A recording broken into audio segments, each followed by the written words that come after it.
Hola hermanos, ¿qué tal de nuevo? Vamos a continuar con la segunda clase de este tema, los pilares de sabiduría. Acompáñenme a orar, por favor. Como Padre que estás en el cielo, queremos darte gracias, Señor, por dar la oportunidad de poder aprender juntos. Señor, te quiero pedir que me puedas ayudarme a poder transmitir, Señor, lo que aprendí, Dios, ahí en la escuela de misiones, en la conferencia de misiones, y que Padre, estos dos pilares que hoy vamos a ver, pues puedan ayudarnos, puedan permitirnos, Señor, entender que es parte esencial de la sabiduría y que debemos, Dios, de llevarlo a nuestro liderazgo para que podamos aplicarlo a nuestra manera de vivir, pero también a nuestra manera de dirigir, Señor. Ayúdame, por favor, y ayúdanos a todos, Señor, a tomar algo que sea para nuestro bien y para el bien de nuestros ministerios y que podamos, Dios, crecer, Señor, sobre todo en sabiduría. En el nombre de Jesús te oro. Amén. Y hermanos, la semana pasada hablamos sobre qué es sabiduría, ¿verdad? Vimos algunas cosas sobre qué es sabiduría, que no es el conocimiento, ¿verdad? Sino más bien se refleja en nuestro carácter, en el conocimiento, pero puesto en práctica, en el caminar con Jesús. Y hablamos sobre crear una cultura de sabiduría, poder tener una cultura de sabiduría donde el liderazgo principalmente se caracteriza por la sabiduría. Y vimos varias escrituras que veíamos que el ser sabio era como un elemento para la elección de liderazgo, era parte del perfil de la elección de liderazgo, tanto en el Antiguo como en el Nuevo Testamento.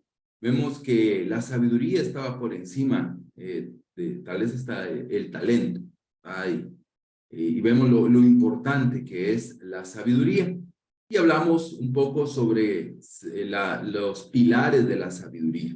Vimos el primer pilar, que es el temor a Dios, y hablamos sobre lo que es ese temor a Dios, ese honrar a Dios, ese respetar a Dios, pero también ese temer a Dios. Y hoy vamos a ver dos de los siguientes pilares de sabiduría para que podamos seguir avanzando. El segundo pilar que nos enseñaban allá en la escuela es el autoconocimiento. Un pilar de la sabiduría es el conocernos a nosotros mismos. Personalmente, creo que fue uno de los puntos más desafiantes de esa segunda sesión que tuvimos el día lunes. El entender la importancia del autoconocimiento. Y Mark nos leía esta escritura, Eclesiastés 7, del 21 al 22. No escuches conversaciones ajenas a escondidas. Podrías escuchar que tu siervo te maldice, pues sabes bien de las veces que tú mismo maldijiste a otros, ¿verdad? Y él nos hablaba, ¿no? Que a veces es más fácil ver el versículo 21, que somos expertos, ¿verdad? En el conocimiento de otros, en el discernimiento de otros, ¿verdad? Y el ver a otros, y que obviamente con los años que tenemos, con la cantidad de circunstancias y situaciones que hemos tratado durante nuestros años de liderazgo, pues nos es muy fácil, ¿no? Poder discernir y conocer a los demás, pero que no somos muy buenos con el versículo 22. El versículo 22 habla de ese autoconocimiento, de esa autoconciencia. Pues sabes bien las veces que tú mismo maldijiste a otros. ¿Verdad? Entonces decía, bueno, es fácil ver cuando otros hacen algo, pero es tan difícil ver cuando nosotros lo estamos haciendo. Y bueno, eso es lo que nos enseñaba, que el autoconocimiento es muy importante para poder tener esa cultura de sabiduría y es esencial para ser una persona que crece y que es sabia. ¿Qué significa el autoconocimiento? ¿Cómo podría una persona definir qué es o qué significa el autoconocimiento? Y él nos daba cuatro puntos importantes que nos pueden ayudar a entender qué es el autoconocimiento. Número uno es el entender cuáles son nuestras debilidades. ¿Entiendes tu debilidad? ¿Cuáles son las carencias, las debilidades que tenemos? Estamos muy claros en esa parte de nuestras No, debilidades. solo mojarla, Y ahí solo la va humedecela absorbiendo. Y a este lado ni lo o, usa. o lava. Pues a ver, a Marvin ahí anda. Perdón, espérame. Perdón. No te preocupes. Ok, gracias, Marvin. Entonces, ese es uno. Dos, entiendes tu efecto en los demás. ¿Verdad? Una persona que tiene ese autoconocimiento sabe cuál es el efecto que él causa en los demás. ¿Verdad? Cómo él, y está muy ligado con lo siguiente, sabes cómo te proyectas. Es tan difícil, ¿verdad? Él decía, es tan difícil entender cómo los demás me ven, saber cómo me proyecto, cómo los demás me perciben, cómo los demás me miran, ¿verdad? Entonces, esa es parte de ese autoconocimiento, cómo los demás me definen, cómo los demás me perciben, ¿verdad? Y cuál es el efecto que tengo en los demás, qué es lo que yo causo en mi entorno y como obviamente es una conferencia, ¿verdad? Que está dirigida al liderazgo de iglesia. Pues él decía, estamos todo el tiempo interactuando con personas, todo el tiempo estamos hablando con personas en reuniones de liderazgo, en las reuniones de la iglesia, en tiempos de discipulado, y estamos teniendo un efecto en la vida de los demás. ¿Entiendes cuál es tu efecto? ¿Entiendes cómo las personas te ven y cómo las personas se sienten? ¿Sabes cómo te proyectas? Wow. Y por último, que parecía una redundancia, pero eres consciente de tus fallas y pecados. Es diferente a las debilidades. Para las debilidades habla más de las áreas que me cuestan. ¿Cuáles son las áreas que para mí son difíciles? No sé, el hablar en público, ¿verdad? El ser un buen administrador, el llevar un control estadístico, el planear. Esas son debilidades. Propiamente no son pecados. Pero en cuanto a las fallas y pecados, pues sí, obviamente está hablando de esas áreas en las que fallamos y pecamos con Dios y con los demás. Entonces, eres consciente de tus fallas, eres consciente de tus pecados. Entonces, él decía, estas cuatro cosas nos pueden ayudar a entender lo que es el autoconocimiento. Alguien que entiende su debilidad, alguien que entiende su efecto hacia los demás, alguien que entiende cómo se proyecta, cómo las demás personas lo perciben, y también alguien que es consciente de sus fallas y que es consciente de sus pecados.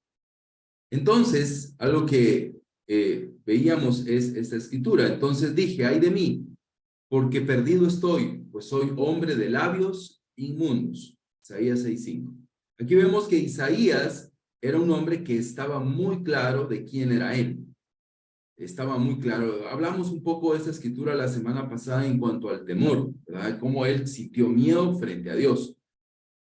Pero hoy hablamos de esa escritura en cuanto a cómo él se veía. Él no dijo, qué increíble soy yo.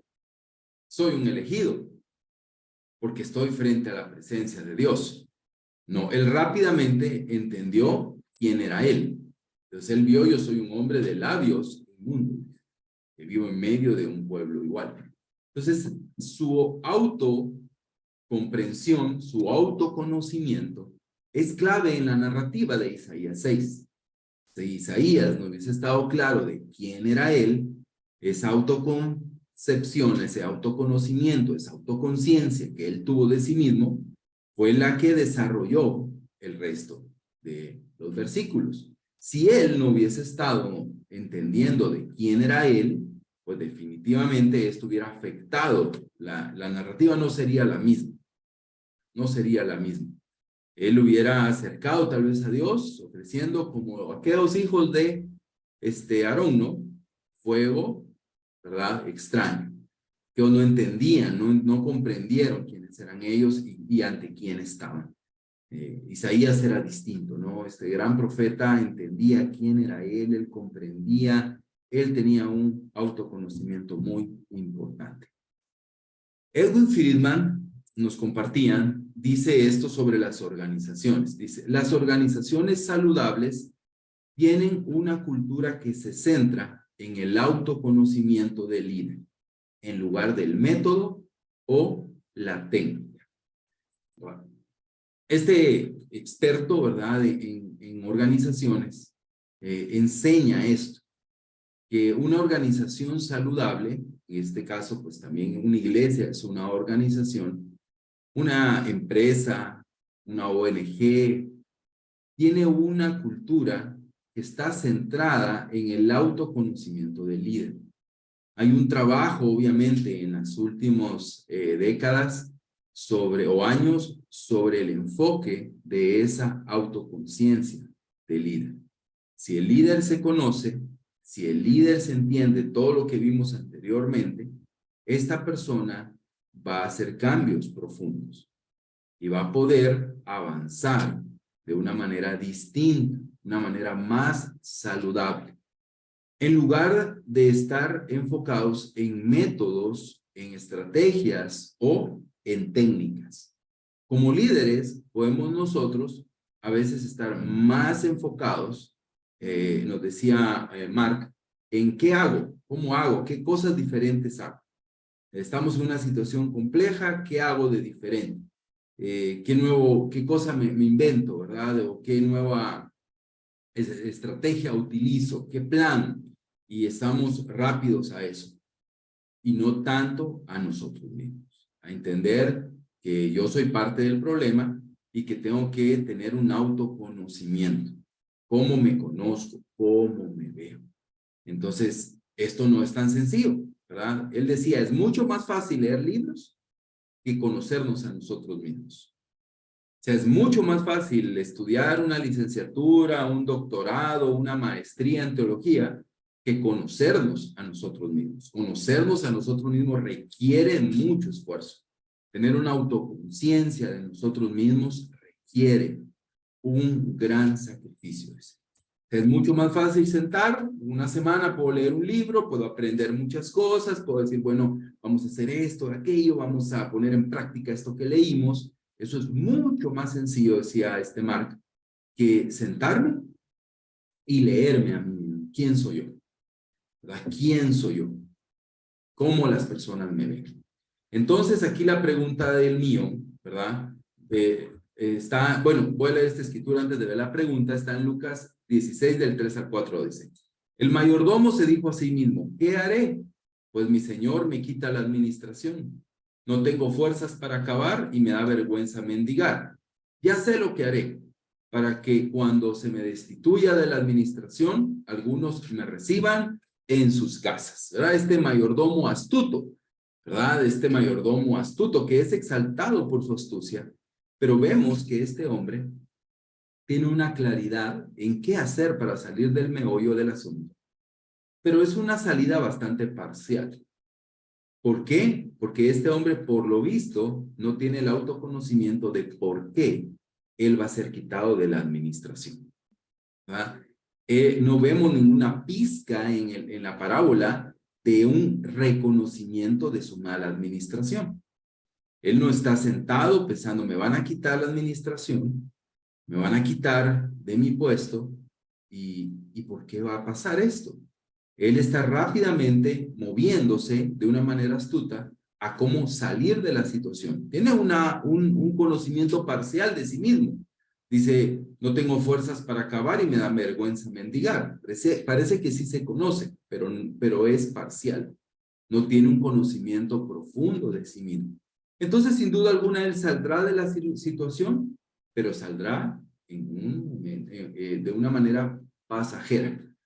Obviamente, este hombre regresará a la misma circunstancia. Esas personas que lo van a ayudar, que lo van a recibir en sus casas, se van a cansar de él y lo van a volver a sacar, porque no hay una autoconciencia. Es triste, hermano, porque a veces nosotros no nos conocemos a nosotros mismos. Y al no conocernos a nosotros mismos podemos tener un aire de víctima, ¿verdad? Y de reaccionismo, ¿verdad? ¿Cómo le hago? ¿Cómo salgo de esto? ¿Por qué me pasa esto a mí? Y sin duda alguna hay cosas que son injustas en la vida, pero todas las cosas obran a bien cuando nosotros tenemos ese autoconocimiento. Entonces, de una manera, en cuanto al liderazgo, ¿verdad? La pregunta del millón aquí es, ¿qué ayuda al autoconocimiento? ¿Qué ayuda al autoconocimiento? Y bueno, él decía 4 cosas hablando del liderazgo. ¿Ah? Una de las cosas que nos ayuda al autoconocimiento es la rendición de cuentas. Cuando nosotros rendimos cuentas, esa actitud, esa contabilidad hacia nuestra vida y hacia lo que hacemos, nos ayuda. A mí, la verdad, esta sesión y algunas que vamos a ver más adelante me animó mucho, ¿no? Porque, obviamente me confrontó, pero a veces tenemos la idea, ¿no? De que debemos de llevar menos rendición de cuentas, ¿verdad? Tenemos que llevar menos contabilidad, ya no tanta estadística, tanto. Y es cierto, hay cosas que tal vez sobran, pero hay que rendir cuentas. Hay que rendir cuentas de nuestra administración. Hay que rendir cuentas de cómo manejamos nuestra vida, nuestros horarios, los que trabajamos tiempo completo, nuestros ministerios, cómo van. Entonces él hablaba que es muy importante tener una cultura de rendición de cuentas, de discipulado en el cual nos abrimos y rendimos cuentas, ¿verdad? Y eso nos ayuda al autoconocimiento, porque habrán personas que van a evaluar, que van a escucharnos, que van a aconsejarnos. La rendición de cuentas es muy importante en el liderazgo. Y hablando de lo que este autor vimos hace unas diapositivas, es parte de ese autoconocimiento. Obviamente es una rendición de cuentas, no como, ya ni el mundo las utiliza, ¿no? Como esa CIA esa CIA que parecía un horno ahí, ¿no? Donde se sientan las personas y son acusadas, una intervención. No, es más amena, es más positiva, propositiva, pero en definidas cuentas hay una rendición de cuentas. Nosotros tenemos que rendir cuentas, tenemos que contar cómo estamos para tener ese autoconocimiento, para poder personas decirme, esto que me contaste, yo me lo contaste hace como 4 semanas o hace 2 meses, ¿no será que esto es un patrón en tu vida? ¿Verdad? Entonces nosotros tenemos que tener esa cultura. Número 2, decía Mark, la evaluación periódica, ¿verdad? La evaluación periódica.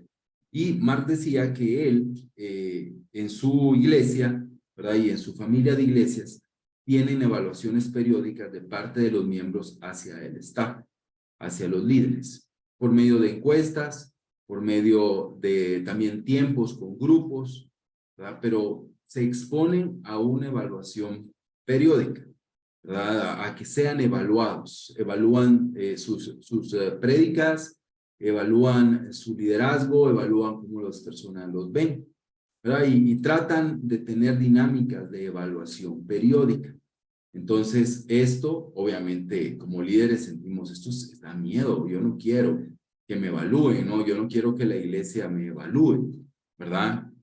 Yo no quiero que la iglesia me evalúe, pero pues al final puede ser más positivo de lo que pensamos, ¿verdad? Porque puede ser que la evaluación, pues sí, lance algunas cosas negativas, pero muchas cosas positivas que nos alienten y nos ayudan. Pero también crea una cultura en la cual yo estoy siendo evaluado periódicamente. Sé que nuestra iglesia pues no lo practica, ¿verdad? En la mayoría de los casos, en nuestras iglesias en Centroamérica, pero bueno, es algo que tal vez sería bueno que pudiéramos sentarnos más adelante y evaluar. Sería bueno que la iglesia nos evaluara, sería bueno escuchar a través de una encuesta anónima, a través de cómo la gente nos ve. ¿No sería muy revelador para nosotros? Duro tal vez, pero muy revelador para poder hacer cambios, ¿verdad? Para poder decir, bueno, yo quiero mejorar como líder, pero a veces no sé ni en qué mejorar, ¿verdad? Pero podría ser algo que podríamos tener una cultura periódica de evaluación, ¿verdad? Y más que tenerle tal vez este miedo, como la gente va a aprovecharse y va a arremeter contra nosotros, ¿verdad? Pero buscar los mecanismos para ser evaluado. Y es muy importante. Número 3, él hablaba de las visitas. Él contaba de que su iglesia es visitada constantemente por otros líderes y por ancianos. Y que estos ancianos no llegan solo a visitar, qué onda, cómo están y a dar una clase el domingo, sino tienen una visión, ¿verdad? De llegar a evaluar también. Entonces, hay una evaluación interna, pero también se exponen a personas que vienen de afuera y que pueden ver cosas que de pronto uno que está en el día a día no ve, ¿verdad? Es como en la casa, ¿no? Uno en la casa tal vez uno ya está tan acostumbrado, el ojo tan acostumbrado a las cosas pero alguien que entra y que entra a la casa puede decir, ah, mira esto, mira aquí, o sentí tu casa no tan ordenada, o sentí, y uno, yo soy bien ordenado, Dios mío, yo soy bien pulcro, bien limpio. Pero tal vez, bueno, las visitas nos ayudan. Entonces él decía que hay visitas, que las visitas tienen reuniones con los grupos, ¿verdad? Y que se exponen para poder adquirir ese autoconocimiento. Y todo esto es parte de una sanidad, de una cultura de salud, ¿verdad? No de miedo, no de temor, no de, viene la evaluación, después me van a sentar y me van a pegar una gran discipulada, no, sino es ese deseo, yo quiero, más un hambre de, yo quiero mejorar, ¿verdad? Yo quiero mejorar, yo quiero que me puedas ver y que me puedas tener esas visitas para que me puedas ayudar. Y número 4, ser más profundos que administrativos. ¿Verdad? Conforme pasa el tiempo, podemos convertirnos, decía Mark, en personas muy administrativas, ¿verdad? Y podemos, habrá un tiempo para hablar de estructura, donde él habla sobre el discipulado, y lo veremos en las siguientes, pero él habla de ser más profundos que administrativos, de tratar de ir al corazón, de tratar de ver las cosas desde una perspectiva más íntima y no tanto administrativa, ¿verdad? Él creo que decía que en su etapa había como 30 personas, algo así, y que obviamente entre tantas cosas se convierten en personas muy administrativas, hay que hacer esto, hay que hacer lo otro, hay que presupuestar y hay muchas cosas administrativas que hacer, decía, pero no hay que olvidar que la mejor manera de tener autoconocimiento es ser profundos, es tener profundidad y poder ayudarnos de una manera profunda. Así que, bueno, en resumidas cuentas, ¿qué necesitamos para autoconocimiento, para tener ese autoconocimiento? Necesitamos de la ayuda de otros. No podemos alcanzar el autoconocimiento si personas no se involucran en nuestra vida, si personas no le rendimos cuentas, si personas no nos evalúan. No podemos alcanzar un autoconocimiento y podemos engañarnos, ¿verdad? Podemos engañarnos de que somos buenos, que estamos bien y que ahí vamos, pero y no lo dudo, no dudo que ahí vamos, no dudo que en este grupo hay un gran deseo de hacer bien las cosas, pero necesitamos de la ayuda de otros para ir un paso más, para crecer, ¿no? Y para tener ese autoconocimiento. ¿Cómo nos ves? ¿Cómo puedo yo cambiar? Y es una pregunta aterradora. ¿Cómo me ves? ¿Verdad? Pero que vale la pena si nosotros queremos crecer en el autoconocimiento, ¿verdad? Necesitamos a veces que alguien nos diga que tenemos un moco, ¿verdad? Y no que todo el mundo nos vea con el moco y nadie nos dice que lo tenemos, ¿verdad? Pero necesitamos también entender que es parte de una cultura que tenemos que tener y tenemos que ir adquiriendo, y que todo esto no se hace en un ambiente de conflicto, en un ambiente de juicio, sino más bien de amor y de ese deseo de crecimiento, ¿verdad? Espiritual. Entonces, eso veíamos. ¿Cuál es el resultado del autoconocimiento? Isaías 6:6. Entonces voló hacia mí uno de los serafines con un carbón encendido en una mano que había tomado del altar con las tenazas. Con él tocó mi boca y me dijo, esto ha tocado tus labios y es quitada tu iniquidad y perdonado tu pecado. ¿Verdad? ¿Cuál es el resultado del autoconocimiento? La limpieza, la mejora, el crecimiento. Entonces, vemos que Isaías fue transformado. Y ya por eso después podía decir Isaías, aquí estoy, envíame a mí. Pero todo nació del autoconocimiento, del autoconocimiento. Entonces, ese es el pilar número 2. El pilar número 3, juzgar, ¿verdad? Hay algo esencial para crecer en la sabiduría y es tener buen juicio, ser personas que juzgan, ¿verdad? Y bueno, dice Proverbios 8:14, mío es el consejo y la prudencia, yo soy la inteligencia, el poder es mío, ¿verdad? Entonces el consejo, la prudencia, la inteligencia y el poder vienen de la sabiduría. Aquí la sabiduría se está personificando, ¿verdad? Se está personificando. Entonces, primero, juzgar no es condenar, ¿verdad? Juzgar no es condenar. Rápidamente podemos pensar en escrituras, no juzguen a los demás para que ustedes no sean juzgados, ¿verdad? Entonces, no es bíblico juzgar, ¿verdad? No es bíblico venir y juzgar. Entonces, pero vamos a ver un poquito que no está hablando de condenar a nadie. A veces podemos confundir juzgar con condenar. Cuando alguien condena, dice, tú estás mal, ¿no? Tú te vas a ir al infierno, ¿no? ¿Verdad? Está condenando, y está aseverando una condena. Pero el juicio no tiene que ver con una condena. El juicio tiene que ver más con discernimiento. Juzgar es discernir, es poder ver, es poder observar, ¿verdad? Y que Jesús nos llama y la Biblia nos llama, dice, a juzgar con justicia, ¿verdad? A juzgar, a tener un buen juicio. Entonces es un buen discernimiento. La sabiduría provee discernimiento, pero todos estos pilares van entrelazados. Obviamente yo voy a tener un mejor discernimiento si tengo temor a Dios, yo voy a tener un mejor discernimiento si tengo un autoconocimiento, ¿sí? Voy a discernir de una buena manera.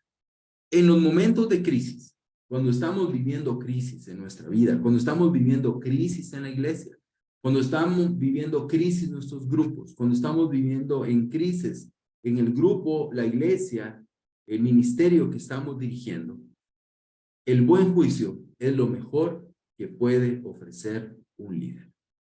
En los momentos de crisis, lo mejor que puede ofrecer un líder es el buen juicio, es decir, el discernimiento, el discernir de una manera sabia.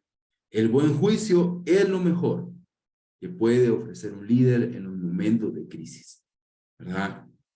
El tener esa habilidad, esa sabiduría, ese conocimiento para poder discernir, para poder discernir. Y es algo que el liderazgo está para ofrecer ese buen juicio, ese discernimiento en los momentos de crisis. Poder evaluar correctamente el momento. La sabiduría significa el poder leer bien los tiempos, ¿sí? No, sin apresurarse, ¿verdad? Sin juzgar o sin condenar, sino más bien evaluar qué está pasando. Tener ese discernimiento, esa evaluación del momento. La sabiduría nos provee eso. Pilar de la sabiduría es poder evaluar el momento en que estamos. ¿Qué es lo que está sucediendo? ¿Qué es lo que está pasando? ¿Qué es lo que logro ver? Es poder evaluar el momento. Y pensar y nos hablaba Mark de Salomón, ¿verdad? Y esa épica historia de las dos mujeres, ¿verdad? Ahí con lo de los niños. Entonces, las dos mujeres estaban sufriendo. Las dos mujeres venían de una situación dura. Una había perdido ya a su hijo, y había perdido no solo el hijo, sino también los papeles, y la otra estaba a punto de perder a su hijo.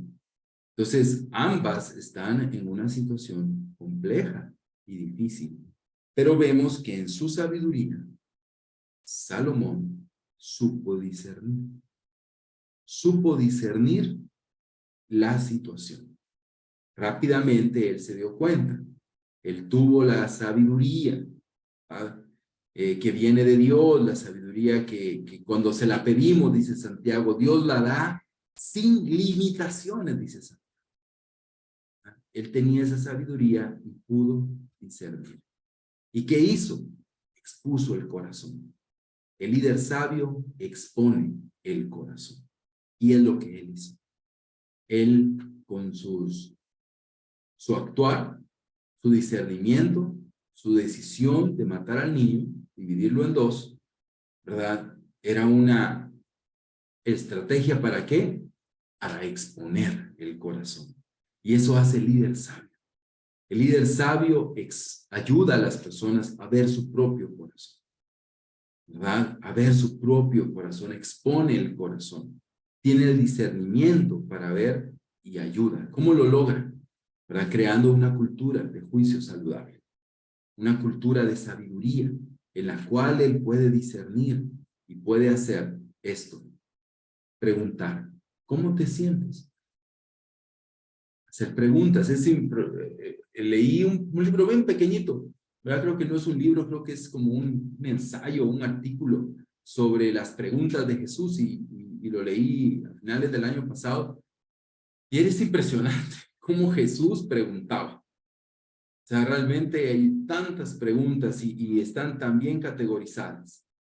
Entonces, ¿cómo podemos tener ese buen juicio? Preguntando, ¿cómo te sientes?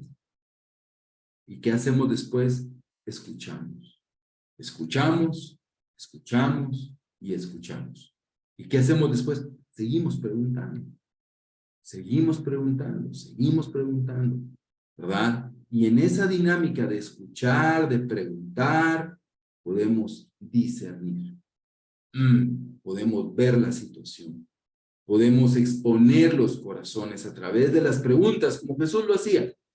Y podemos discernir y a través de ese discernimiento podemos aconsejar correctamente.